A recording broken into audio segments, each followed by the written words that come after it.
Sheet discuss करनी है।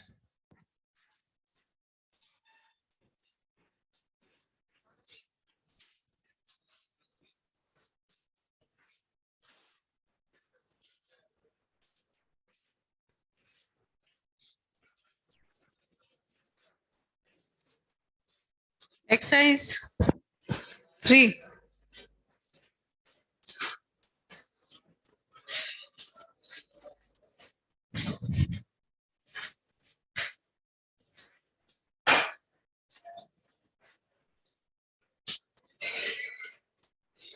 Exercise 3 part 1 question number 1। अच्छा, इसमें हो गया ना, एल्कीन वाला भी पूरा कर लिया था, सब लोगों ने कंप्लीट की शीट। चलिए डाउट्स बताएं। क्वेश्चन नंबर 1 पार्ट 1 में 2 3 4 5 पार्ट 1 एक्सरसाइज 3 पार्ट 1।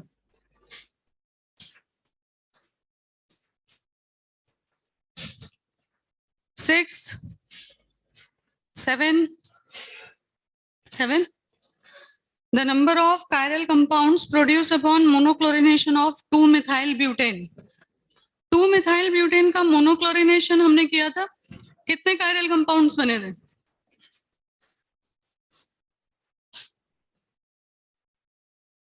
ठीक है, 1 से बनेगा एक, तो 2 काउंट करेंगे। कंपाउंड्स का है ना टोटल, आपके पास यहाँ पे 1 प्लस 1 माइनस दोनों कैसे कंपाउंड हुए? कायरल। 2 पे जो बनेगा वो तो कायरल नहीं है, अकायरल है। 3 पे जो बनेगा वो फिर से कितने कायरल कंपाउंड्स हो जाएंगे? 2। एंड 4 पे अगेन कोई कायरल नहीं, तो 6 तो टोटल प्रोडक्ट्स बने, लेकिन इनमें से कायरल कितने बने? 4।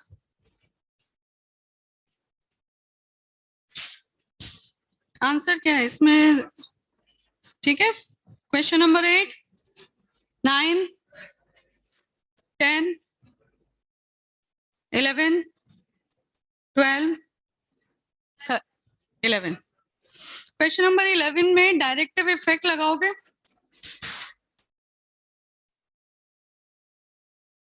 ये है NH CO CH3 CH3 Br2Fe। बताओ कौन से रिंग पे अटैक होना चाहिए? Left side. इधर कौन सा ग्रुप काम कर रहा है? Plus M। इधर कौन सा इफेक्ट काम कर रहा है? Minus M। अब इसके रिस्पेक्ट में अटैक कहाँ होना चाहिए? पैरा पे। तो कौन सा ऑप्शन आ रहा है चेक कर लो। फर्स्ट ही आ रहा है। 12 13 14 13 13 में तो डायरेक्टिव इन्फ्लुएंस में है, क्या प्रॉब्लम है? यहाँ पे आपके पास है NH और दूसरे वाली रिंग पे किसका इफेक्ट लग रहा है? CO। कौन सी रिंग पे अटैक होगा? फर्स्ट वाली पे। और किस पोजीशन पे होगा? तो पैरा पे देख लो, नाइट्रेशन हो रहा है ना, बी ऑप्शन देखो। क्वेश्चन नंबर 14, आपस में बातें मत करो प्लीज। 15 16 17 18 18th में तो होना चाहिए डाउट। हो गया?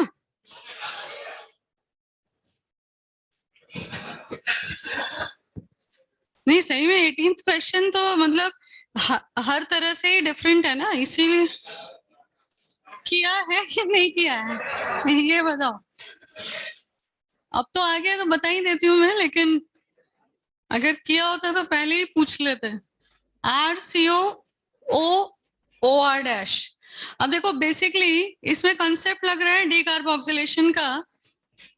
फर्स्ट पाथवे में CO2 निकल गया और यहाँ बचता है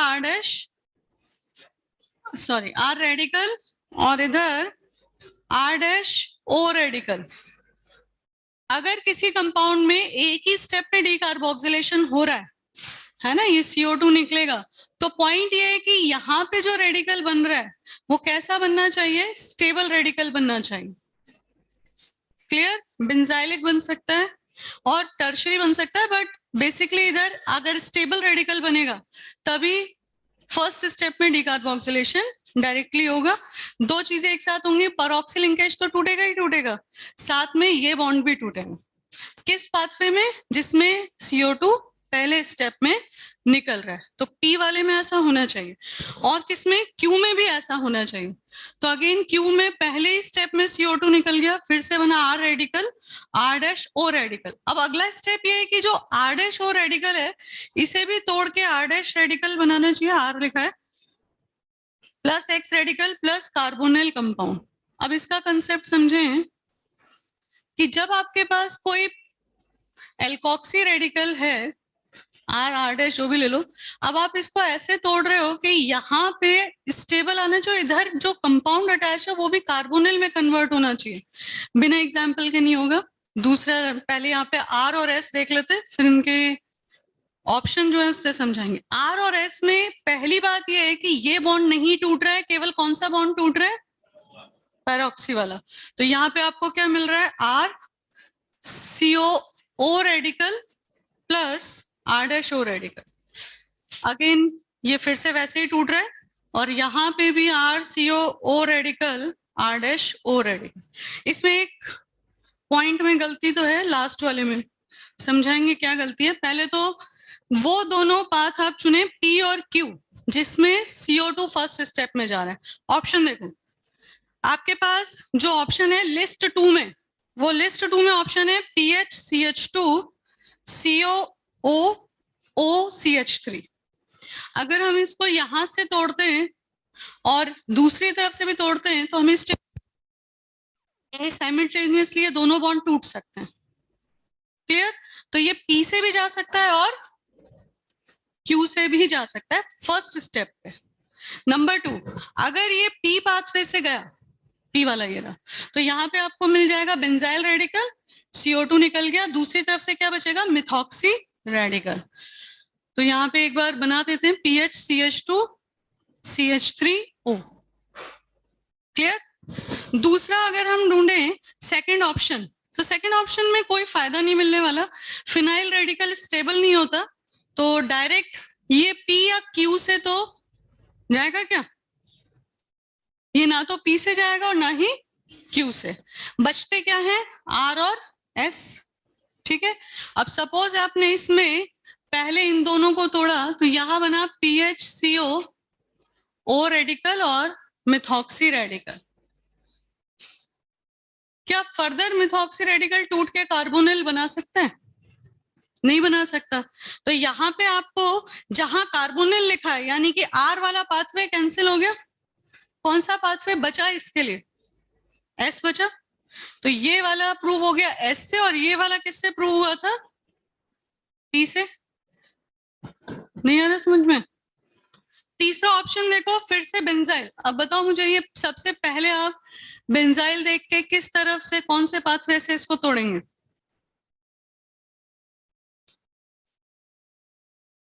बोलो, P या Q? भाई दोनों रखो ना ऑप्शन में, P या Q दोनों से जा सकता है। अब आपने इसको यहां से भी और यहां से भी डिसोसिएट किया, ठीक है? तो एक तरफ से बना बेंजाइल रेडिकल, CO2 निकल गया, दूसरी तरफ से जो बचा CH3C CH3 CH2 PHO, इसको मैं कहती हूँ एग्जाम्पल से समझेंगे। देखो फिर से होमोलाइसिस करना है, यहीं से करें, ये तो बन जाएगा कार्बोनिल, और दोबारा क्या, कौन सा रेडिकल फ्री हो जाएगा? बेंजाइल रेडिकल फिर से फ्री हो जाएगा, यानी कि ये उस पाथवे से जाएगा जहां कार्बोनिल बन रहा था। तो P में तो नहीं, Q में तो नहीं बन रहा था, किस में बन रहा था भाई? Q में बन रहा था। हाँ ये बन रहा है, ठीक है। तो ये P की बजाय कौन से पाथवे से गए हम? कार्बोनिल कहाँ से पॉसिबल है भाई? मिथॉक्सी से तो नहीं पॉसिबल ना कार्बोनिल बनाना, लेकिन यहां से तो पॉसिबल है ना इससे कार्बोनिल बनाना। तो P और Q में से चुनना था, तो अपने आप समझ में आ गया कि Q पाथवे से जाएगा, तो ये डिसाइड हो गया Q। लास्ट वाले में गलती क्या है, इन्होंने यहाँ PH रखा है, लेकिन ऑप्शन एक ही बचता है इसलिए हम बच गए, लेकिन ये गलती है कि यहाँ पे आपको, ये देखो इधर फिनाइल रखा है, यहाँ क्या रखना चाहिए था? बेंजाइल। अब इन्होंने कैसे तोड़ा, अगेन डायरेक्ट CO2 निकल पाएगा क्या, नहीं ना, तो P और Q से नहीं जाएगा क्योंकि यहाँ फिनाइल रेडिकल बचेगा अगर आप सीधा CO2 यहाँ से एलिमिनेट करते हो। तो ये पहले स्टेप में सिर्फ ये टूटेगा। तो ऐसा किस में हो रहा है, R और S में हो रहा है। तोड़ दिया, इधर से बन गया बेंजोइल आपका ये रेडिकल प्लस, अब इन्होंने इसको क्या किया, इसको चेंज किया इन्होंने कार्बोनिल में। यही गलती है, क्या ये कार्बोनिल में बदलना चाहिए भैया, आप कार्बोनिल में बदल रहे हो इसका मतलब आप इसको किस में कन्वर्ट कर रहे हो, फिनाइल रेडिकल। पर पॉइंट ये है कि और कोई ऑप्शन नहीं है, तो हम इसी को ऑप्ट करेंगे किसके लिए, कार्बोनिल जिससे बन रहा है, आर और एस में किससे बन रहा था, आर से। हो गए चारों। तो फर्स्ट पॉइंट क्या देखा कि CO2 उसमें से निकलेगा जहां से आपके पास कार्बोनिल के बगल में जो भी रेडिकल बच रहा है वो क्या है, स्टेबल रेडिकल है। फर्स्ट पॉइंट से ये सेग्रीगेट किया। सेकंड पॉइंट जो इधर बच रहा है वो भी कार्बोनिल बना सकता है कि नहीं, यही दो इंपॉर्टेंट पॉइंट है। क्लियर कि नहीं। अब आप इसमें अगर ऑप्शन देखोगे ना तो कोई दो ऑप्शन मैच ही नहीं करते, अगर आप सिर्फ P का भी मैच कर दोगे ना 1 4 2 3, देखो अकेले आपने P पाथवे भी पहचान लिया तो आपका क्वेश्चन सॉल्व। तो कभी भी क्वेश्चन करते वक्त एक बार ये जरूर देखना चाहिए कि कोई दो ऑप्शन एक जैसे हैं या चारों ही अलग हैं, फिर उस पे काम करो कि एक ही रिएक्शन भी पकड़ ली हमने तो काम सॉल्व हो गया। समझ में आ गया। खाली P से ही हो रहा है, बाकी देखने की जरूरत ही नहीं। हाँ लेकिन मिस्टेक ये है कि वहां बेंजाइल होना चाहिए, यहाँ पे क्या देना चाहिए था इनको, तभी जाके हम यहाँ पे कार्बोनिल बना पाए। वो खैर कोई बात नहीं, क्योंकि ऑप्शन जब नहीं होता तो इसमें कोई करेक्शन करने की जरूरत भी नहीं होती। चलिए अगला बताएं, क्वेश्चन नंबर 19। पहले तो ईमानदारी से बताओ कितने लोगों ने किया है होमवर्क, एक्सरसाइज 3, 1 2। ये पता नहीं कि सर खुजाने के लिए हाथ खड़ा किया था या शीट के इसलिए हाथ खड़ा किया है। हाँ बस दो लोगों ने किया है, क्यों, आधे की है, क्या कल तक कर सकते हैं, अपने जरूरी काम में से थोड़ा समय निकाल के यहाँ पे कल डिस्कस करेंगे। बचा हुआ पार्ट 1 का क्वेश्चन 13 पूछ रहे हैं, एक बता ही देते हैं 13 में क्या है। 13 तो बता दिया, आप लोगों की भी लग रही है क्या ओसी की क्लास शाम को, चलो बहुत अच्छी बात है। शाम को बहुत सारे बैचेस बढ़ा दिए हैं पी फेस के, इस वजह से शाम को तो टाइम नहीं है, पर ये है कि अगर इधर 16 तारीख तक का टाइम मिला है हमें, 16 अप्रैल, आज ORM 3 हम नहीं 16 अप्रैल, आज मार्च है, एक महीना है टोटल हमारे पास। एक्स्ट्रा क्लास तो वैसे भी लेनी पड़ेगी, तो ORM 3 और 4 मतलब टारगेट मेरा यही है कि सबसे पहले तो हम इसको कंप्लीट करें और उसके बाद भी आपका एरोमेटिक और कार्बोनिल भी बचता है, तो अच्छा है ना, इधर से आप बायोमोलिक्यूल्स पढ़ लें तो बेहतर है। डिस्कशन तो मैं करूंगी इसे 26 अप्रैल, हाँ नहीं 26 से हो रहा है ना आपके एग्जाम तो।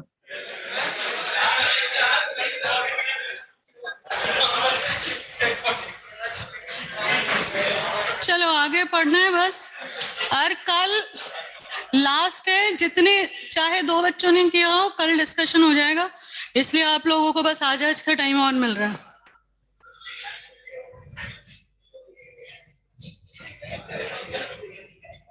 अच्छा पिछली क्लास में आपको सवाल दिए थे मैंने कॉन्जुगेट एडिशन पे, लास्ट क्लास के दिखाना बेटा, आखिरी क्लास में जो सवाल दिए थे। हाँ कॉन्जुगेट एडिशन, अरे यार बातें क्यों करते हो इतना, लगातार बोलते ही रहते हो।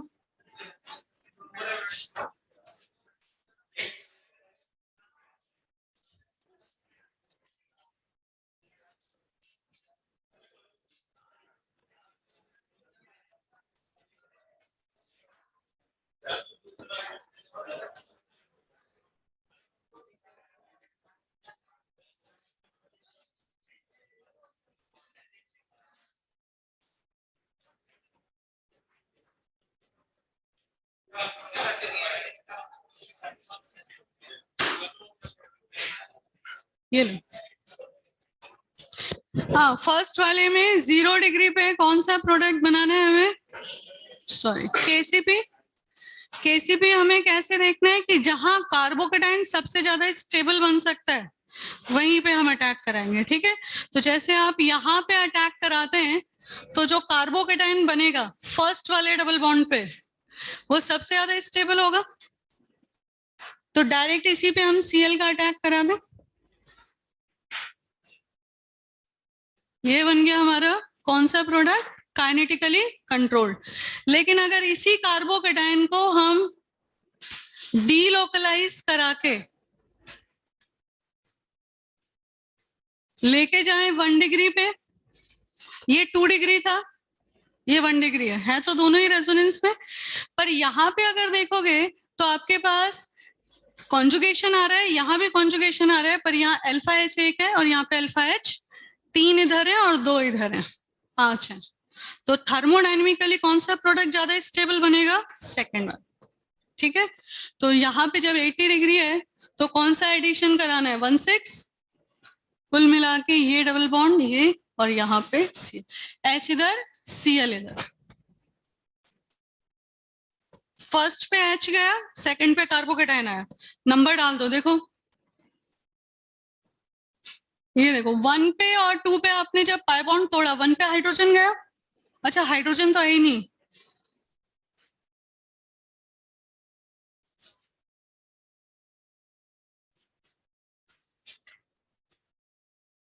मैं HCl का एडिशन कर रही हूँ।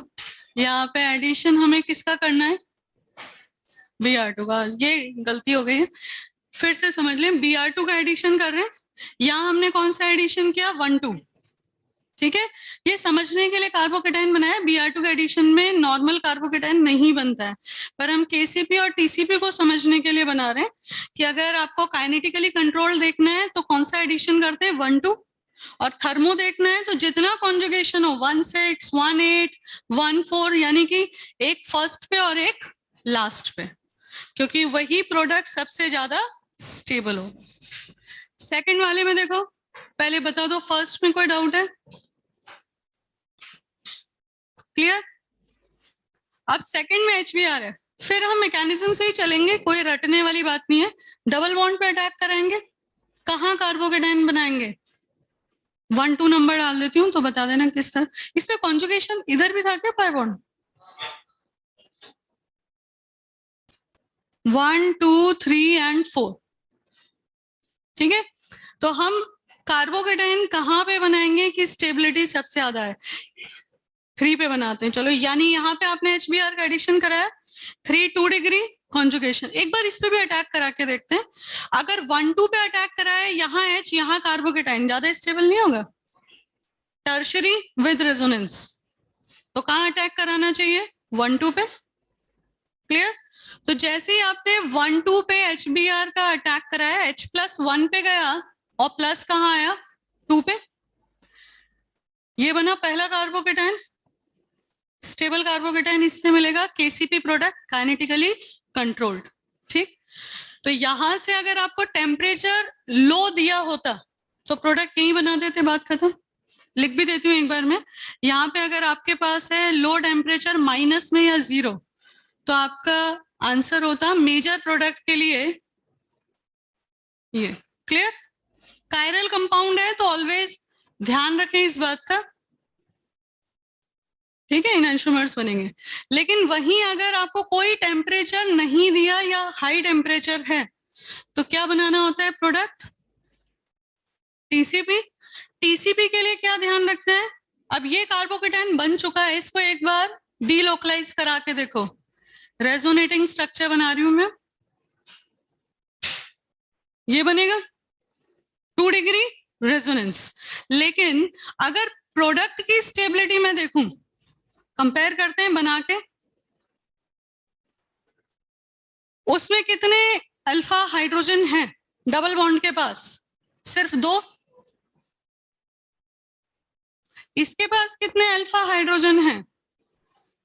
3 2 5 और 1 6। आया सुन में?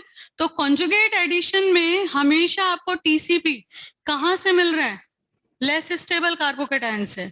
और केसीपी कहां से मिल रहा है? मोर स्टेबल कार्बोकेटायन से। दिख रहा है यही कंक्लूजन? पर कब? जब कॉन्जुगेशन है, कॉन्जुगेट एडिशन है, सिर्फ तब। क्लियर? और ये ध्यान रखना, टेम्परेचर नहीं दिया जाए तो ऑलवेज क्या बनाएंगे? थर्मो से, यानी मोर स्टेबल प्रोडक्ट ही मेजर प्रोडक्ट होगा।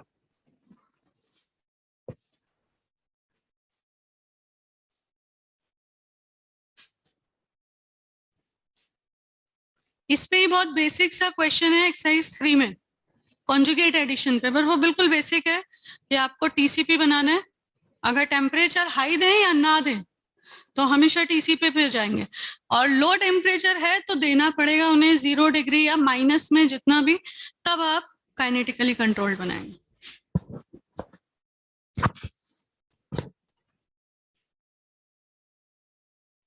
ठीक है, थर्ड इधर लिख देती हूँ मैं, थर्ड और फोर्थ।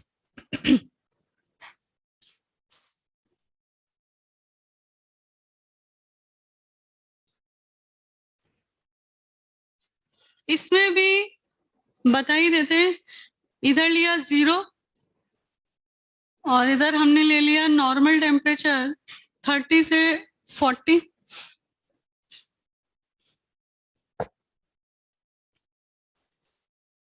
अब कंपेयर करके ही कर लेते हैं, वैसे तो मैंने आपको दिया था नॉर्मल टेम्परेचर पे।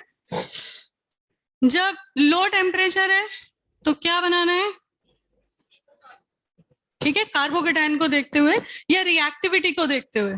तो ज्यादा रिएक्टिव कौन है इसमें? Double bond. इलेक्ट्रोफिलिक एडिशन के लिए किसकी रिएक्टिविटी ज्यादा है? डबल बॉन्ड की। Alkenes are more reactive than alkynes, तो अटैक होगा डबल बॉन्ड पे। क्लियर? सीधे सीधे यहाँ पे H जाएगा, यहाँ Cl जाएगा, मार्कोनिकोव रूल से जोड़ दो।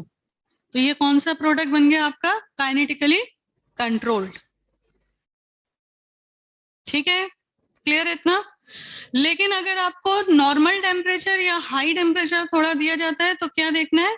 थर्मो से। तो अटैक तो इधर ही करा रहे हैं हम, लेकिन अगर कार्बोकेटाइन यहाँ बनता है और आप इसका कॉन्जुगेशन कराते हो तो वो विनाइलिक कार्बोकेटाइन बनेगा, रेजोनेंस करा के डबल बॉन्ड पे चला जाएगा, कोई फायदा नहीं है।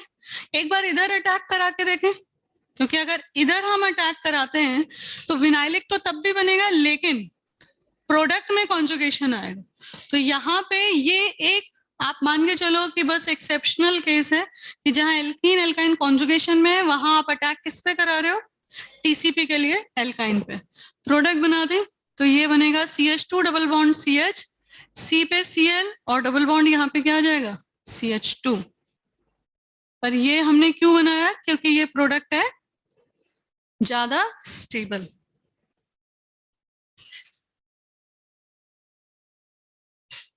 ठीक है,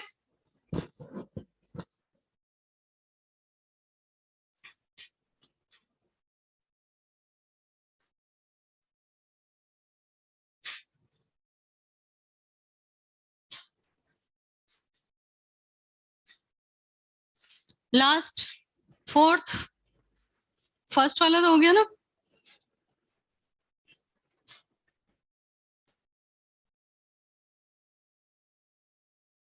फोर्थ वाले में हमने कॉन्जुगेशन में नहीं रखा था डबल बॉन्ड और ट्रिपल बॉन्ड को।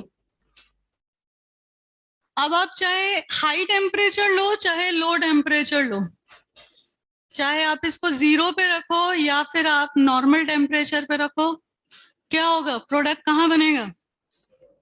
डबल बॉन्ड पे। इसका प्रोडक्ट डबल बॉन्ड पे ही बनेगा, क्योंकि अगर ट्रिपल बॉन्ड पे अटैक कराते भी हैं तो भी थर्मो से कोई फर्क नहीं पड़ने वाला। ठीक है, तो कुल मिला के दोनों ही बार CH3 CH Cl, CH2 C triple bond CH, same product इसमें।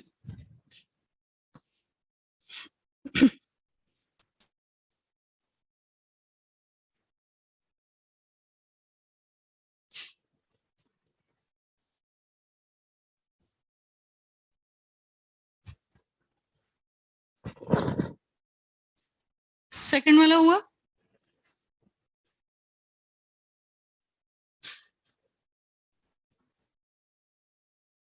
चलो एक चीज और इसमें बतानी थी, एनबीएस और एनसीएस का फंक्शन क्या होता है, नोट पॉइंट डाल के लिख लेते हैं। फंक्शन ऑफ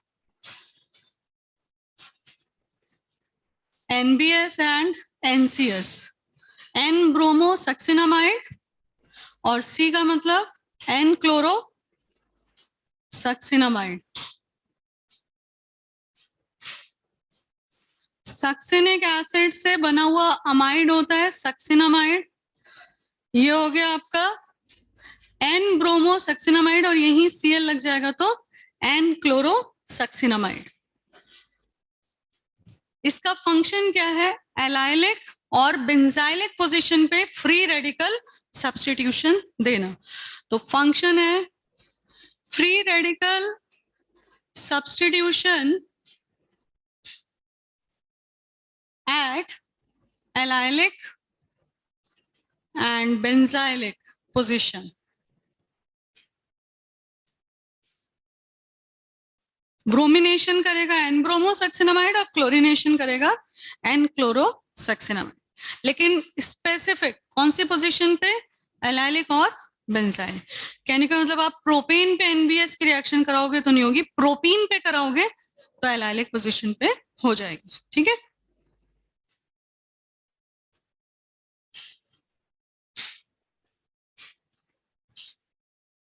देखो एक एक दो एग्जाम्पल लेके देखते हैं। जैसे अगर हमारे पास है 2 ब्यूटीन और इस पे हमने रिएक्शन करा दी एनबीएस और आपसे पूछ लिया टोटल प्रोडक्ट्स या मेजर प्रोडक्ट्स, जो भी है मेजर पूछ लेते हैं।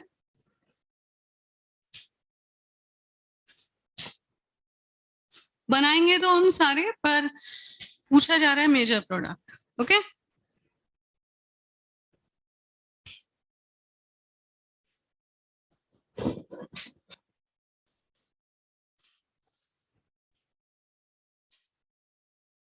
तरीका क्या रहेगा, एलाइलिक पोजीशन पे रेडिकल बनाओ।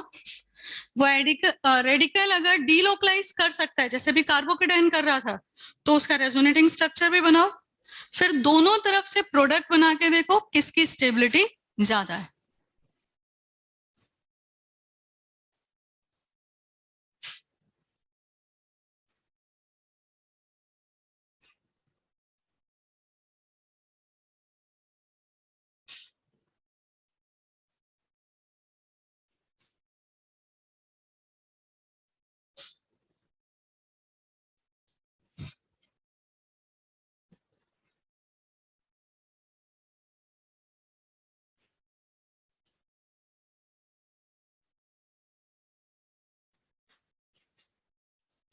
बनाया, कहाँ बनेगा रेडिकल, इस साइड या इस साइड, किसी भी एक साइड बना दे एलाइलिक पोजीशन। तो फर्स्ट आपने बनाया है यहाँ पे फ्री रेडिकल एलाइलिक पोजीशन पे, डेफिनेटली कॉन्जुगेशन में है तो क्या बनाना पड़ेगा, इसका एक रेजोनेटिंग स्ट्रक्चर। ठीक है, बिल्कुल इसी तरह से काम करना है। पहले आप एलाइलिक या बेंजाइलिक जो भी पोजीशन है वहां रेडिकल बना दें, रेजोनेंस करके कहीं और जा रहा है तो वो भी बना दें, डीलोकलाइज्ड या इसका रेजोनेटिंग फॉर्म। अब प्रोडक्ट इससे भी बनाने और इससे भी बनाने, टोटल पे भी सवाल आ सकता है। तो अगर इससे आप ब्रोमो रेडिकल की रिएक्शन कराते हैं तो यहाँ पे आपको मिलेगा 1 ब्रोमो 2 ब्यूटीन, और इस पे रिएक्शन कराते हैं तो क्या मिलेगा 2 bromo 1 butene, sorry 3 bromo 1 butene. Clear. तो अब आपसे पूछा जाए कि मेजर प्रोडक्ट यहाँ पे जीआई शो कर रहा है या major product optically inactive resolvable mixture है, रेसिमिक के लिए बोलते हैं इतनी लंबी बात। ऑप्टिकली इनएक्टिव होता है रेसिमिक, लेकिन रिजोल्यूशन से रिजोल्व किया जा सकता है। तो रेसिमिक मिक्सचर को इनडायरेक्टली बोलना है तो क्या बोल सकते हैं, ऑप्टिकली इनएक्टिव रिजोल्वेबल मिक्सचर। समझ गए। चलो अब मेजर प्रोडक्ट कौन सा है मुझे तो पहले ये बताओ, ऑप्टिकली इनएक्टिव नॉन रिजोल्वेबल या ऑप्टिकली इनएक्टिव रिजोल्वेबल। देखो रिजोल्व किसको कर सकते हो, रेसिमिक को, और ऑप्टिकली इनएक्टिव तो ये भी है, लेकिन ये रिजॉल्व नहीं हो सकता। ये ऑप्टिकली इनएक्टिव है पर ये रिजॉल्व हो सकता है ऑप्टिकल रिजोल्यूशन से। तो पॉइंट इज दैट कि मेजर कौन सा है, किसकी स्टेबिलिटी ज्यादा है, खुद की स्टेबिलिटी देखो प्रोडक्ट की, फर्स्ट की कितने अल्फा एच है 5, इसमें कितने अल्फा हाइड्रोजन है 1। फिर से वही पॉइंट आया कि जो खुद ज्यादा स्टेबल है उसका प्रोडक्ट कम स्टेबल, यानी ये केसीपी हो सकता था, पर नॉर्मली टीसीपी तो वही बनेगा जिसकी अपनी स्टेबिलिटी ज्यादा हो, किसकी, इंटरमीडिएट की नहीं, प्रोडक्ट की स्टेबिलिटी। ठीक, तो यहाँ पे हमारे पास मेजर प्रोडक्ट ऑप्टिकली इनएक्टिव है, हाँ, लेकिन टोटल प्रोडक्ट पे सवाल आता तो कितने काउंट करते हैं, 3 नहीं, वो जीआई शो कर रहा है, टोटल प्रोडक्ट 4, फ्रैक्शंस कितने मिलते हैं 3। ठीक है, क्लियर।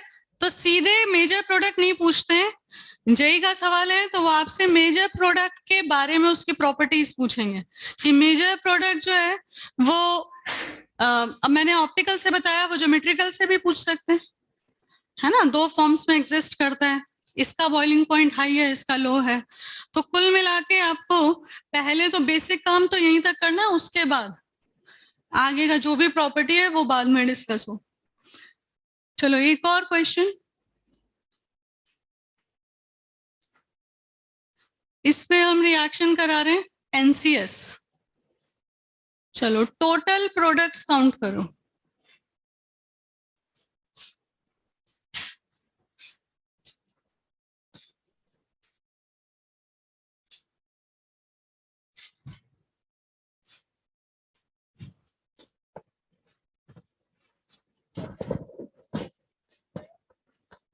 नहीं नहीं नहीं, एन ब्रोमोसक्सिनामाइड ने ब्रोमो रेडिकल फ्री किया, वो यहाँ से एच लेके गया, HBr बना, फिर जाके यहाँ रेडिकल बना। ठीक है, एन ब्रोमोसक्सिनामाइड क्या प्रोवाइड कर रहा है, ब्रोमो रेडिकल प्रोवाइड कर रहा है। तो जैसे आपने चेन इनिशिएशन में पढ़ा था, उसके बाद प्रोपेगेशन, ब्रोमो रेडिकल इनिशिएशन में आ गया और प्रोपेगेशन में वो ब्रोमो रेडिकल एच लेके चला गया HBr, और तब आपको मिला एल्काइल रेडिकल। क्लियर है ये पॉइंट सबको?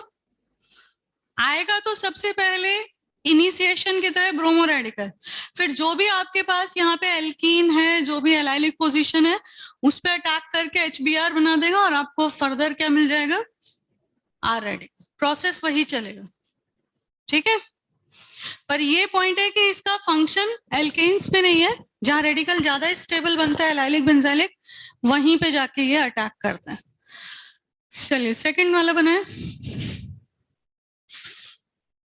सबसे पहले आपके पास कितनी एलाइलिक पोजीशन है, ज्यादा टाइम नहीं लेंगे इसीलिए, 2 है, इस बार डिफरेंट है दोनों, दोनों जगह पहले आप रेडिकल बनाएंगे 3 डिग्री और दूसरी तरफ 2 डिग्री। इसका अगर हम देखें रेजोनेटिंग स्ट्रक्चर,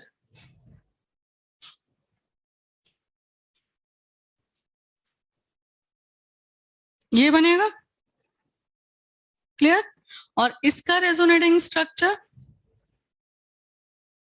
ये बनेगा। तो कुल मिला के 4 तो रेडिकल आ गए हमारे सामने, कोई रिपीट नहीं हो रहा, देख लो। अब चारों से प्रोडक्ट बनाना है, समझ गए? इससे बनाते हैं फर्स्ट से,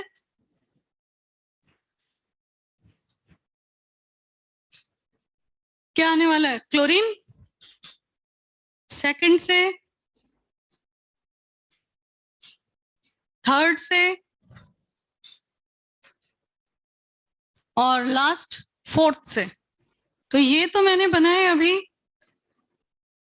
कोई एक चीज फिक्स करके चलेंगे ना तभी तो होगा ढंग से, अदरवाइज तो कंफ्यूज होते रहेंगे। एक पे ही शुरू कर दिया, फिर रेजोनेटिंग स्ट्रक्चर, तो बिल्कुल एक सीक्वेंस से चलो, पहले कार्बोकेटाइन कह रही हूँ, पहले रेडिकल्स बना लो जहां जहां बन रहे हैं, फिर उनके रेजोनेटिंग स्ट्रक्चर बना दो जो भी बन रहे हैं, उसके बाद फिर प्रोडक्ट बनाओ। और आखिरी काम क्या है, प्रोडक्ट में स्टीरियो सेंटर देखना, अगर प्रोडक्ट में स्टीरियो सेंटर है तो उसके हिसाब से नंबर ऑफ आइसोमर्स काउंट करो। फर्स्ट, मेजर की भी बाद में बात करेंगे, कायरल है, कितने काउंट किए जाएंगे, 2। सेकंड, कायरल फिर से कितने काउंट किए जाएंगे, 2, क्लियर। थर्ड, दोनों तरफ कायरल सेंटर, इधर की साइड और इधर की साइड डिफरेंट ग्रुप है, डबल बॉन्ड ने डिफरेंस क्रिएट कर दिया, तो अब दोनों बिल्कुल डिसिमिलर एंड का केस है, तो 2 की पावर 2 4। लास्ट वन, ये तो मिटा दो। इसमें कितने कायरल सेंटर हैं? अब इसमें जीआई का सेंटर इसलिए नहीं हो सकता क्योंकि डबल बॉन्ड, हाँ बिल्कुल डबल बॉन्ड 6 मेंबर्ड रिंग के अंदर है। यही ओपन चेन में था तो मुझे डबल बॉन्ड का भी ध्यान रखना था कि वो भी जीआई शो कर सकता है। क्लियर? कितने बनेंगे? 4 4 8 10 और 2 12, टोटल प्रोडक्ट कितने बने? 12। अब पॉइंट ये है कि इनमें से मेजर कौन सा है, चेक करो। अल्फा एच देखना सबसे ज्यादा किसके पास है, तो डबल बॉन्ड इधर होना चाहिए 3 2 5 और 1 6, यही है सबसे आगे। देख लो एक बार, इसमें तो 2 ही आएंगे, इसके पास भी 2 ही आएंगे और इसके पास 3 आ जाएंगे। अल्फा एच तो मैक्सिमम उसी के पास है जिसके पास एल्काइल ग्रुप है।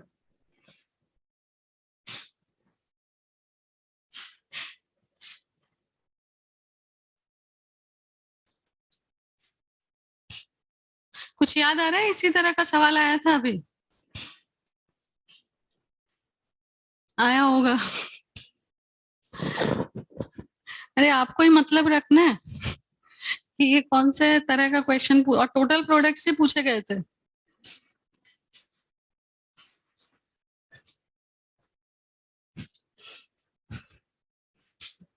नहीं, कई बार क्या होता है, मैं इसलिए बोल देती हूँ कि कई बार बच्चे ये सोच लेते हैं कि क्या पता मैम इररेलेवेंट क्वेश्चन तो नहीं करा रही हैं, कि बस हमसे मेहनत करवानी है, बनाते जाओ बनाते जाओ बनाते जाओ। अरे 12 प्रोडक्ट, ऐसा सवाल थोड़ी आता होगा। तो इसीलिए मैं ये बता दूं कि ये क्वेश्चन ऑलरेडी आ चुका है ना, आपको सिर्फ इसके बताया जा रहा है कि इस तरह के सवाल पूछे जाते हैं। पहले हम भी सोच लेते थे इतना थोड़ी पूछेंगे, पर वो पूछ सकते हैं।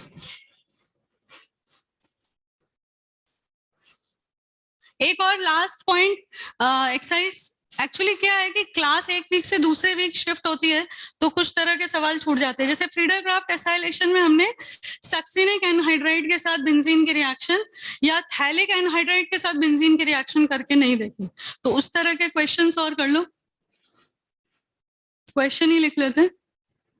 आपके पास है बेंजीन और रिएक्शन हम करा रहे हैं सक्सिनिक एनहाइड्राइड के साथ, इसका नाम होता है succinic anhydride in the presence of AlCl3 X compound बना सपोज, फिर हमने यहाँ पे डाला ZnHgHCl Y बना, देन फिर किसके रिएक्शन कराएं, benzene AlCl3 Z N2H4 KOH या क्लेमेंसन ही करा दो, और लास्ट में पैलिडियम कार्बन डाल के हीट कर दिया W।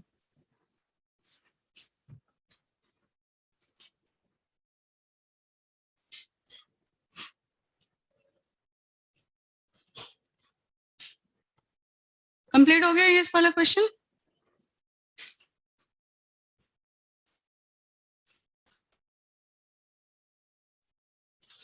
पहला स्टेप समझ लो, बाकी तो फिर इजीली हो जाएगा। जब भी आपके पास एनहाइड्राइड है तो हमें क्या करना होगा, यहाँ से एसाइलियम कैटायन जनरेट करना। याद है एसाइलेशन में हमने अलग अलग रिएजेंट लिए थे, एसिड क्लोराइड मतलब एसिड हैलाइड या एनहाइड्राइड या फिर खुद एसिड। तो एसिड एनहाइड्राइड वाला पार्ट, एसिड क्लोराइड वाला पार्ट हो गया था, ये है आपका एसिड एनहाइड्राइड। जब ये ओपन चेन होता है तो हम सीधे क्या करते हैं, RCO प्लस बनाते हैं और RCOOH दूसरी तरफ से हटा देते हैं। अब ये साइक्लिक एनहाइड्राइड है, आपको अगर 2 स्टेप की जगह 1 स्टेप में काम करना है तो AlCl3 को खुद काम करते वक्त, क्वेश्चन सॉल्व करते वक्त H+ से रिप्लेस कर दो। ये मैंने बताया था ईथर में भी, है ना। यहाँ पे जैसे ही आप इसको H+ से रिप्लेस करोगे तो इजी हो जाएगा हमारा एक स्टेप में क्वेश्चन। भाई है तो वो भी एसिड, उसका भी वही फंक्शन है, किसके पास जाएगा, ऑक्सीजन के पास। AlCl3 आके इस पे प्लस क्रिएट करेगा, जैसे ही O पे प्लस आएगा ऑक्सीजन अपना bonding pair of electron withdraw कर लेगा यहाँ से। जैसे ही विड्रॉ करेगा, दोनों में से किसी भी तरफ से विड्रॉ कर सकता है। लेकिन सपोज यहाँ पे मिथाइल होता तो हम अटैक उस तरफ कराते जहाँ क्राउडिंग कम है, यानी हम इधर ही अटैक कराते, इस साइड अटैक नहीं कराते, क्योंकि ये मैकेनिज्म कौन सा है, बेंजीन का जो इस पे अटैक हो रहा है वो कौन सा मैकेनिज्म है।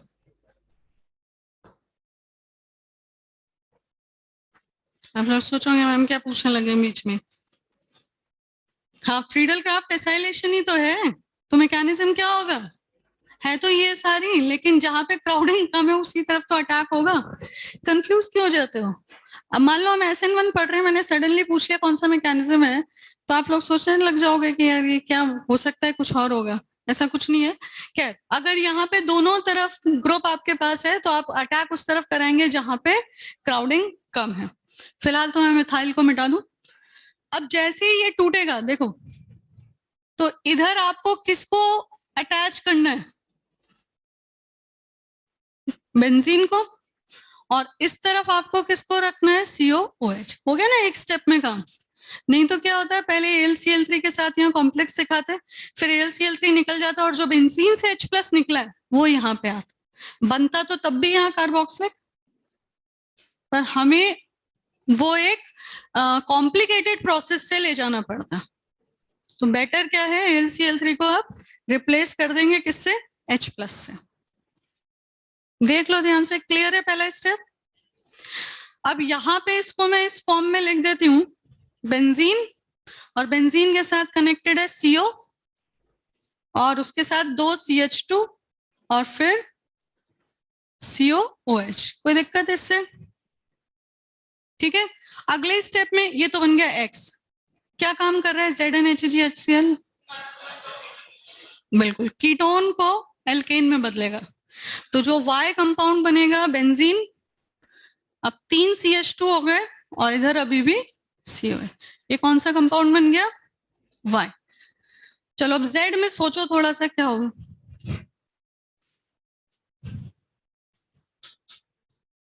अच्छा, Z में मुझे बेंजीन डालने की जरूरत ही नहीं थी, थोड़ा सा सोचे। देखो अगर हम, प्लीज कीप क्वाइट, दोनों एस्पेक्ट समझो। अगर हमने ये क्लेमेंसन रिडक्शन नहीं किया होता और डायरेक्टली AlCl3 डालते तो यहाँ पे फर्दर एसाइलेशन नहीं होता उसी बेंजीन पे, जिसपे पहले से आप -M का ग्रुप लगा चुके हो। अगर इसमें से मैं ये स्टेप हटा दूं तो बेंजीन डालना जरूरी है, क्योंकि उसी रिंग पे दोबारा एसाइलेशन नहीं होता जिसपे -M ग्रुप लग चुका है। लेकिन अगर हमने क्लेमेंसन के थ्रू इसको रिड्यूस कर दिया, अब आप बेंजीन AlCl3 डालेंगे तब भी इंट्रामोलिकुलर रिएक्शन की फिजिबिलिटी ज्यादा होगी, यानी उसी रिंग पे दोबारा एसाइलेशन होगा। क्लियर। तो जैसे ही यहाँ पे आप फिर से एसाइलेशन कराएंगे तो इसी बेंजीन पे अटैक हो जाएगा। तो आपको यहां से फिर इसको हटाना है H+ मान के, और Z कंपाउंड में इधर बना रही हूँ। ये आपके पास अगर बनता है CO+ तो ये अटैक कर देगा, और जैसे ही इंट्रामोलिकुलर रिएक्शन होगी तो साइक्लाइजेशन हो जाएगा। ये बना कंपाउंड आपके पास, कौन सा वाला, Z बन गया। क्लियर, ठीक है। लास्ट फिर से क्या, वही बता रही हूँ कि ये आपको दिखाया जा रहा है। अगर ये नहीं होता ना, मान लो सपोज इसको आपने यहां से हटा दिया, अब देखो X कंपाउंड क्या था आपके पास, ये था आपका कंपाउंड X। इस पे अगर आप AlCl3 डालोगे कुछ होगा, नहीं होगा, ठीक है। यहाँ पे बेंजीन के साथ AlCl3 डालोगे कुछ होगा, हाँ। यहाँ से आपका जो एसाइलियम कैटायन बनेगा वो इस बेंजीन पे अटैक करेगा और प्रोडक्ट क्या बन जाएगा, CH2 CO PH। Clear difference? तो ये रिएक्शन इंटरमोलिकुलर होने के लिए मतलब इसको कंपेल किया जा रहा है, बिकॉज जिस रिंग पे -M आ गया उस पर फर्दर एसाइलेशन नहीं होता है। ये इंपॉर्टेंट बात है, क्योंकि वो क्लेमेंसन पहले भी करवा सकते हैं और लास्ट में भी। तो कई बार बच्चे क्या करते हैं, नहीं बनेगा तो नैप्थेलिन ही दोनों में, नहीं होता ऐसा। तो फर्दर लिमिटेशन को याद रखना जरूरी है। तो एसाइलेशन की लिमिटेशन क्या थी? दो ही लिमिटेशन थी, NH2 NHR NR2 वाली रिंग पे नहीं होता और -M वाली रिंग पे भी नहीं होता है। सुन में लिमिटेशन पे क्वेश्चन ऐसे नहीं आता कि कौन सा लिमिटेशन है, इसी तरह से आपको याद रखना पड़ता है कि कहाँ ये लिमिटेशन एप्लीकेबल है। डिफरेंस क्लियर कि नहीं? हो गया क्लियर? चलो अब आगे देखें। यहां तक तो हम पहुंच गए थे, इसको तो हटाएं, Z तक पहुंच गए। अब Z में आपने फिर से क्या डाला है, ZnHgHCl। यहां मैंने बोला था कि वुल्फ किश्नर भी कर सकते हैं, कोई लिमिटेशन नहीं है। पहले वुल्फ किश्नर क्यों नहीं किया, ये भी समझ लो। आपके पास पहले जो कंपाउंड था वो ये था X, बाद में लिख लेना, समझो पहले। इसमें एसिडिक ग्रुप था। अगर आप एसिडिक ग्रुप के प्रेजेंस में बेसिक मीडियम में रिएक्शन कराओगे तो ये भी इंटरफेयर करेगा। आए समझ में? दैट्स वाई अगर कहीं भी हमारे पास बेस सेंसिटिव ग्रुप होता है, बेस सेंसिटिव का मतलब समझे, जो बेसिक मीडियम में रिएक्शन देता है, तो बेस सेंसिटिव ग्रुप्स के प्रेजेंस में हम वुल्फ किश्नर यूज नहीं करते। That is a limitation again, ठीक है। लेकिन यहां आके आप दोनों में से कोई भी रिएक्शन, चाहे आप N2H4 KOH डालो या फिर आप ZnHgHCl, इसको कन्वर्ट कर देंगे किसमें? लास्ट टर्म सेलेनियम या पैलेडियम कार्बन क्या करता है? बिल्कुल, इसको बेंजीन में कन्वर्ट कर देगा। H2 यहां से भी निकल गया H2।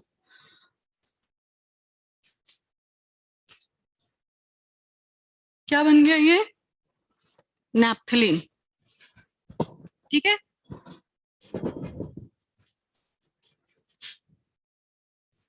आप लोगों को क्या क्वेश्चन दूं तो सही में, पर आप करके ही नहीं लाते हो, 2 बार से मैंने देख लिया। अब जैसे आप इस पे करके देखो, अल्फा मिथाइल सक्सिनिक एनहाइड्राइड है, तो अल्फा मिथाइल नैप्थलीन बनेगा या बीटा मिथाइल नैप्थलीन बनेगा? कुछ बच्चों को तो समझ ही नहीं आता मैं क्या बोल रही हूँ।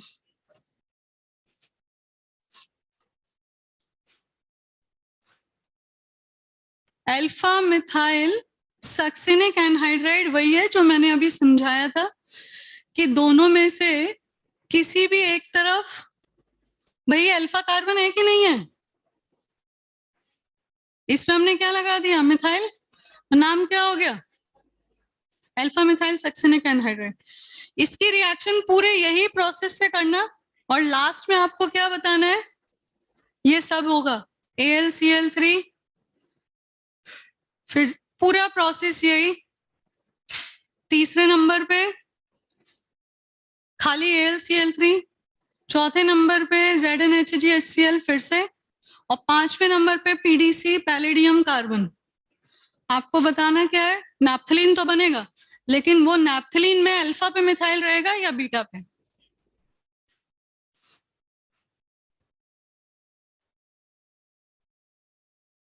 थोड़ा सा सोचे तो यहीं पे ही आपको आंसर मिल जाएगा, पर करके देखना, प्रैक्टिस भी होगी।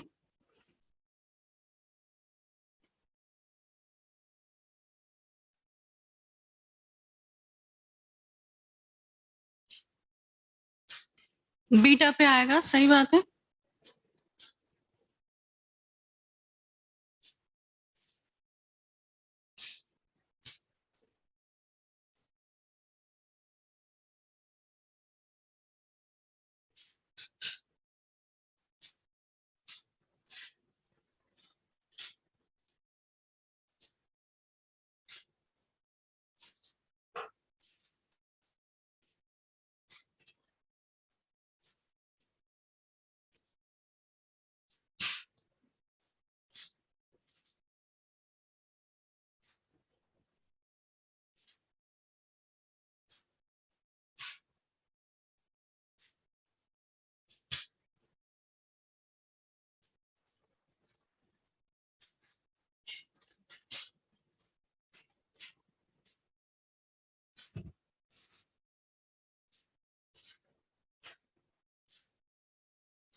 ये वाला मिटा दूं मैं, ये जो समझा रहे थे कि अगर नहीं, अच्छा ठीक,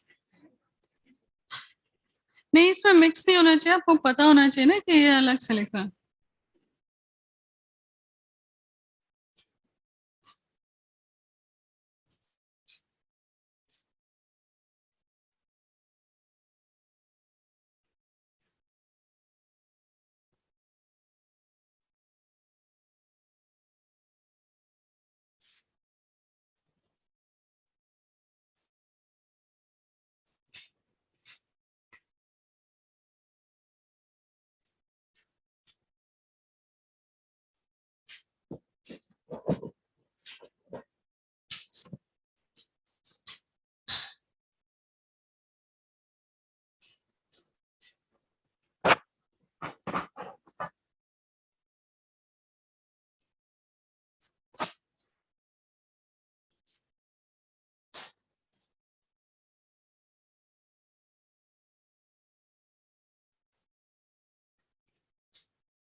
लिखो जल्दी से।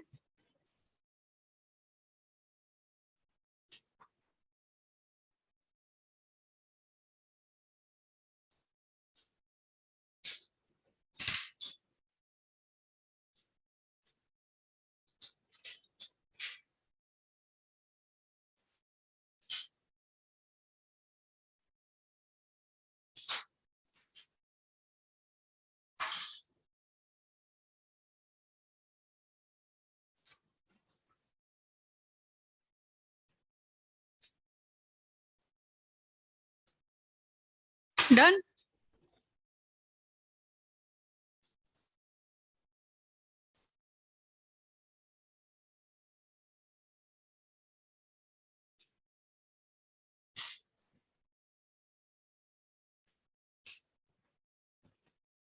ठीक है, इसको करके देखना है, इसके पीछे रीजन ये है कि खुद से बनाओगे ना तो प्रैक्टिस होगी। ठीक है, क्वेश्चन बहुत आसान है, कोई ऐसी बात नहीं है। मिटा दूं क्वेश्चन तो, एक और क्वेश्चन करा दें इसके साथ।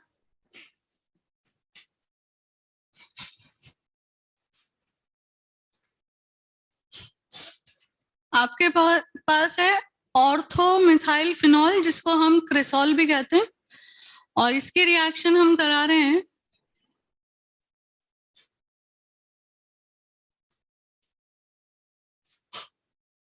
AlCl3 की प्रेजेंस में।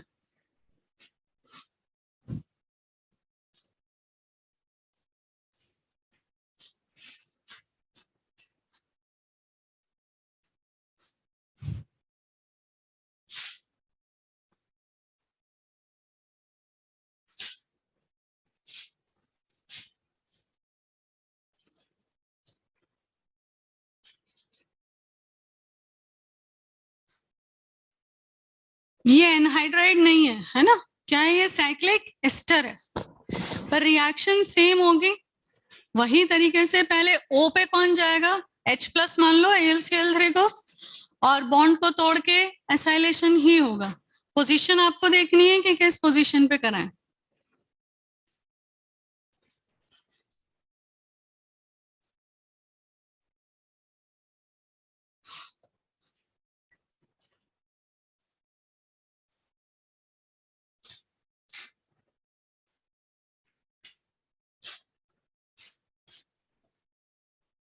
एक कार्बन कम करना चाहिए। चलो अब बना दिया जो बना दिया, वैसे 5 कार्बन ही रखो, मतलब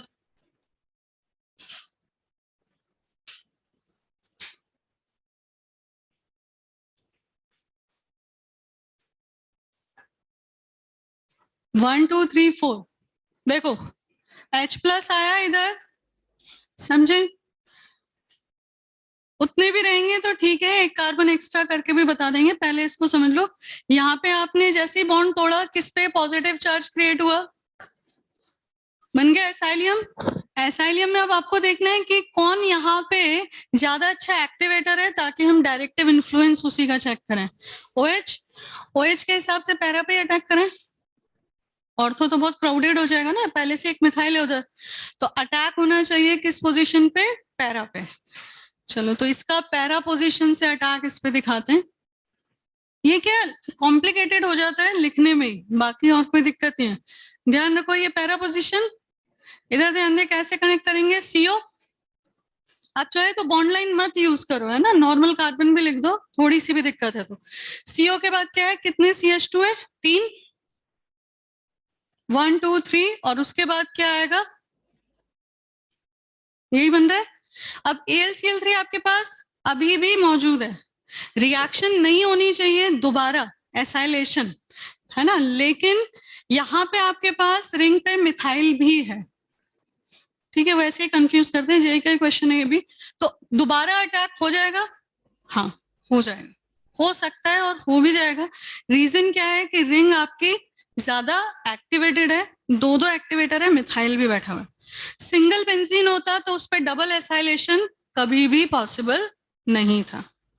लेकिन अब पोजीशन चूज करेंगे, कहाँ होगा अटैक, इस साइड या इस साइड, नीचे, उधर क्राउडिंग ज्यादा है, तो फिर से इसको H+ देके निकाल देंगे। यहाँ जो कार्बोकेटाइन बनेगा, अब रिंग देखें 1 2 3 4 5, इसलिए मैंने वहां से एक कार्बन कम किया। कितने मेंबर्ड रिंग बन रही है, 6, अदरवाइज 7 हो जाती, कम स्टेबल होती। और सबसे बड़ी बात है कि वो हाइपोथेटिकल क्वेश्चन रहता, हमें नहीं पता कि वो बनती कि नहीं बनती, समझ गए। तो यहाँ पे आपके पास पोजीशन देख लो, 1 2 3 4 5 6, सीओ किस पे था, आया समझ में, ठीक है।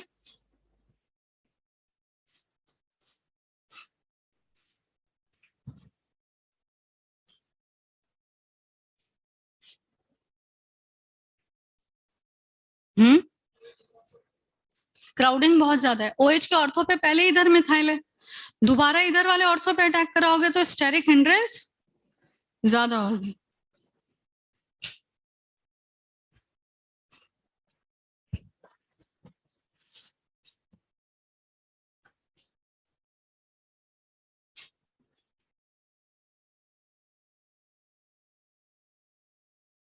एक मिनट शीट देना, अभी भी एक्सरसाइज 3 में 2-3 सवाल आउट ऑफ, मतलब अभी ORM 2 के हिसाब से आउट ऑफ सिलेबस है, जो आपको छोड़ने हैं।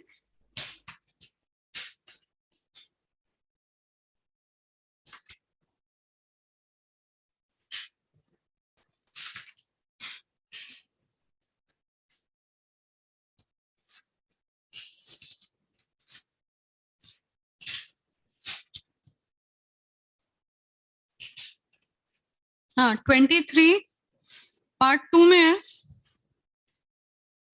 जो आपको नहीं करना है ना।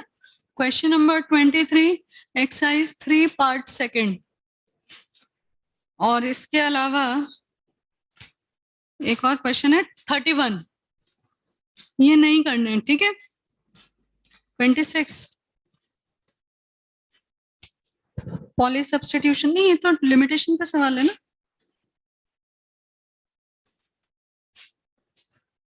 राइमोडिमन दे रखा है, पर जैसे पॉली सब्स्टिट्यूशन किसका मेजर ड्रॉबैक है, फ्रीडल क्राफ्ट एल्काइलेशन का, इसलिए उसको तो हम कोई दिक्कत नहीं है, बता सकते हैं। तो बाकी तो ये दोनों सवाल छोड़ देना।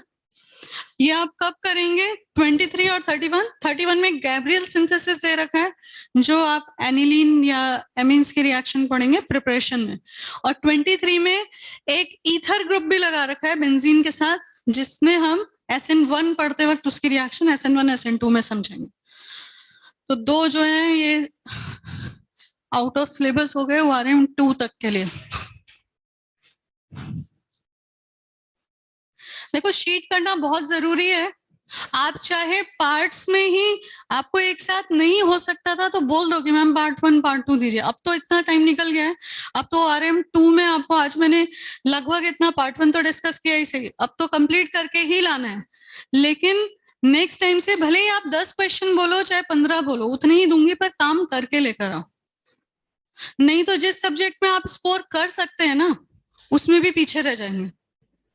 तो अगर आप सही में इस बात को मानते हैं कि हाँ ऑर्गेनिक में हम स्कोर कर सकते हैं और करना भी चाहते हैं, तो डेफिनेटली जैसा कहा जा रहा है ना, बिल्कुल उसी पे ही मान के चलो कि ये पत्थर की लकीर है ना, इसको हमें ऐसे ही फॉलो करना है। होमवर्क दिया, चाहे एक सवाल दिया, उसको करना है। ये नहीं कि अब अगली क्लास में कॉपी खुलेगी, उससे पहले देखना ही नहीं। तो कोई बहुत ही आसान अगर आपको लगता भी है सब्जेक्ट, वैसे तो इतना आसान नहीं है। जो जेई के सवाल है वो दिख ही रहे हैं आपको, है ना, ये बहुत चैलेंजिंग क्वेश्चंस हैं और मेंस लेवल पे पूछे गए, एडवांस पे भी नहीं। ये पार्ट 2 से क्वेश्चन है। तो पॉइंट ये है कि आपके जो पार्ट 2 के क्वेश्चंस देखोगे ना मेंस लेवल पे ही, ORM 2 में ही, तो आपको समझ में आ जाएगा कि हाँ ये लेवल इतना आसान नहीं है। तो उसके पैरेलल चलना है क्वेश्चन आपको सॉल्व करने के। हाँ ऑर्गेनिक से हमें नंबर मिल जाए, तो जितना काम दिया जा रहा है उसे पैरेलल पूरा करो। नहीं तो देखो कोई फायदा नहीं है आपको अगर क्लास का कराया हुआ सवाल भी पूछा जाता है एग्जाम में, तो कोई श्योरिटी नहीं है कि वो आपसे हो पाएगा, क्योंकि आपने ढंग से पढ़ा ही नहीं है। क्योंकि मैंने पिछले 2 बार से देखा, कोई सवाल दिया जाता है आप लोग नहीं करते हैं। फिर टाइम अभी तो हो गया, पर फिर भी हम स्टार्ट कर ही देते हैं, एटलीस्ट इसकी स्टार्टिंग तो हो जाएगी।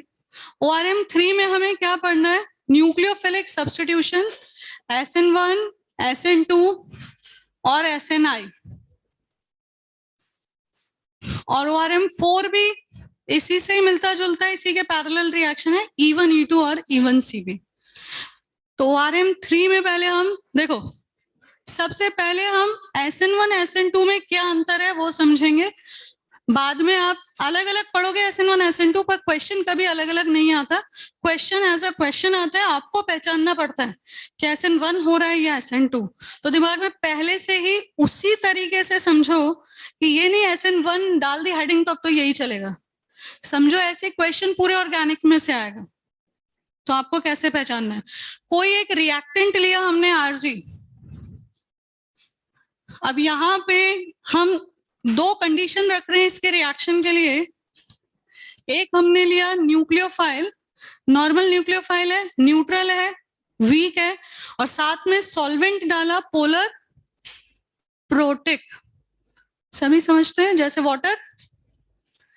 तो पोलर प्रोटिक सॉल्वेंट न्यूक्लियोफाइल को घेर लेते हैं, सॉल्वेशन कर देते हैं, जिससे न्यूक्लियोफाइल और भी सुस्त हो जाता है, वो अटैक नहीं करता किस पे? रिएक्टेंट पे। इसी टाइम पे RG जो कि खुद ही एक पोलर कंपाउंड है और पोलर सॉल्वेंट में रखा जा रहा है, तो ये आपका सॉल्वेंट इसको आयनाइज करेगा कि नहीं? आया सुन में? आयनाइजेशन हो रहा है लेकिन न्यूक्लियोफाइल बैठा हुआ है, तो आयनाइजेशन पूरा हो जाएगा। ठीक है, जैसे आयनाइजेशन कंप्लीट हुआ, इंटरमीडिएट्स बन गए R+ और G-। अब जब प्लस बन ही गया, तब तो ऑपोजिट अट्रैक्ट करेगा ना, इसमें इलेक्ट्रॉन डेंसिटी ज्यादा है और इसमें प्लस है, तो फोर्स ऑफ अट्रैक्शन की वजह से अब ये अटैक करेगा ही करेगा। तो ये रिएक्शन कितने स्टेप में पूरी हुई? 2 में। पहला स्टेप कार्बोकेटाइन बना, और वही स्टेप आपका क्या था? अब इसमें मॉलिक्युलैरिटी देखें तो RG से R+ का बनना, न्यूक्लियोफाइल का कोई रोल नहीं है, यूनिमॉलिक्यूलर रिएक्शन है। कितने मॉलिक्यूल का पार्टिसिपेशन है? 1। सिर्फ रिएक्टेंट का पार्टिसिपेशन है, न्यूक्लियोफाइल का कोई पार्टिसिपेशन नहीं है। कब आया न्यूक्लियोफाइल का पार्टिसिपेशन? दूसरे स्टेप में, जो कि फास्ट है। तो ये कौन सी रिएक्शन हुई? फर्स्ट वाली, unimolecular nucleophilic substitution, that is SN1। Second में हमने न्यूक्लियोफाइल जो है वो बहुत ही एक्टिव है, और इसके एक्टिविटी बनाए रखने के लिए हमने डाला पोलर। देखो पोलर डालना तो जरूरी है, क्योंकि पोलर को पोलर ही आयनाइज करेगा डाइपोल डाइपोल इंटरेक्शन से। लेकिन अप्रोटिक इसलिए डाला है कि वो न्यूक्लियोफाइल को सॉल्वेट ना करे। ठीक है, न्यूक्लियोफाइल बहुत एक्टिव है, जल्दी से अटैक करेगा इसके टूटने से पहले ही। जब ये टूटने से पहले ही अटैक कर देगा तो रिएक्शन आपकी, ये न्यूक्लियोफाइल बैठा हुआ है, अटैक किया, तब धक्का मार के जी को निकाला है यहाँ से, ठीक है। रिएक्शन कितने स्टेप में हो गई? एक स्टेप में हो गई। मॉलिक्युलैरिटी कितनी हुई? आरडीएस वही होगा। कितने मॉलिक्यूल का पार्टिसिपेशन है? दोनों का। Bimolecular nucleophilic substitution, that is SN2। Attack always back side होगा क्योंकि जी निकला नहीं है यहां से। तो SN2 स्टीरियो स्पेसिफिक रिएक्शन है, जैसे वहां समझाया था ना एल्कीन में एंटी साइड एडिशन, वैसे यहाँ पे भी एंटी साइड ही अटैक होता है। तो अब सबसे इंपॉर्टेंट बात क्या समझ में आई कि अगर SN1 SN2 को पहचानना है तो सबसे पहले किस चीज पे फोकस करेंगे? सबसे पहले फोकस होगा न्यूक्लियोफाइल, फिर दूसरा फोकस होगा सॉल्वेंट, फिर तीसरे नंबर पे आएंगे रिएक्टेंट। रिएक्टेंट से रिलेटेड अभी मैंने कुछ बोला नहीं, पर नेक्स्ट टाइम बताएंगे। पर प्राइम हमारे पास फैक्टर क्या है? न्यूक्लियोफिलिसिटी। वो पता होनी चाहिए कि न्यूक्लियोफाइल अगर स्ट्रांग है तो, अब जैसे NaOH है, NaOH को एक्वस मीडियम में लेते हैं तो SN1 तो देता ही, SN2 भी दे सकता है क्योंकि वो स्ट्रांग न्यूक्लियोफाइल है। तो वो तो खैर कंपैरिजन बाद में करेंगे, पर आपको शुरू से दिमाग में ये रखना है कि रिएजेंट इंपॉर्टेंट है, जो मैं हर बार बोलती हूँ कि हर रिएक्शन के लिए सबसे इंपॉर्टेंट क्या है? रिएजेंट। तो रिएजेंट्स का फंक्शन याद करना है, ठीक है। नेक्स्ट टाइम करेंगे इसको आगे कंटिन्यू। Thank you.